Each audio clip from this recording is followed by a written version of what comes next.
Alors, en 2016, les facteurs clés de succès pour le category management sont bien entendu toujours les mêmes, hein. Ils n'évoluent pas beaucoup d'année en année. Ce sont toujours une bonne coopération entre les industriels et les distributeurs. C'est toujours un bon échange d'informations entre les industriels et les distributeurs. Et c'est toujours, surtout, une meilleure connaissance de ce fameux shopper qui fait notre business à nous tous et qui est surtout l'obsession du distributeur et de l'industriel.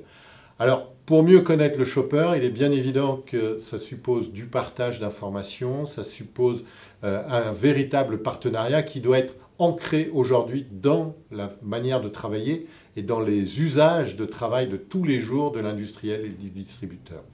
Et ça, c'est un véritable défi qui nous est imposé et qu'on doit relever. Alors, les choses s'arrangent année après année, encore très lentement, il faut dire les choses comme elles sont.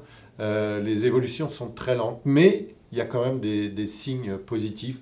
On voit de plus en plus, par exemple, à l'IFM, de dossiers déposés pour le challenge et pour le concours des maîtres, qui sont des vrais dossiers de collaboration entre industriels et distributeurs, qui débouchent sur une véritable approche catégorielle avec tous les bénéfices possibles pour le shopper. Voilà.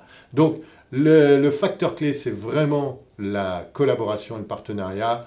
Le défi, c'est d'améliorer cette collaboration et ce partenariat année après année. Voilà.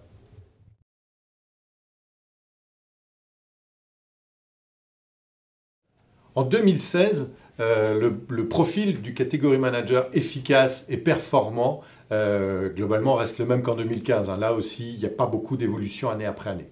Cependant, il y a quand même quelques données en plus à maîtriser. Et je pense qu'en 2016, le category manager doit vraiment devenir un spécialiste du shopper.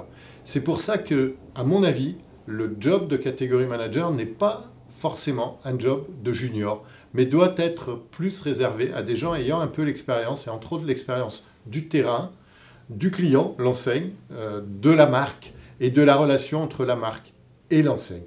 Je pense que le category manager doit être capable de maîtriser et de connaître les attentes du shopper sur le point de vente. Et pour reprendre le claim de l'IFM, on pourrait dire être capable de maîtriser la rencontre du produit et du client sur un point de vente.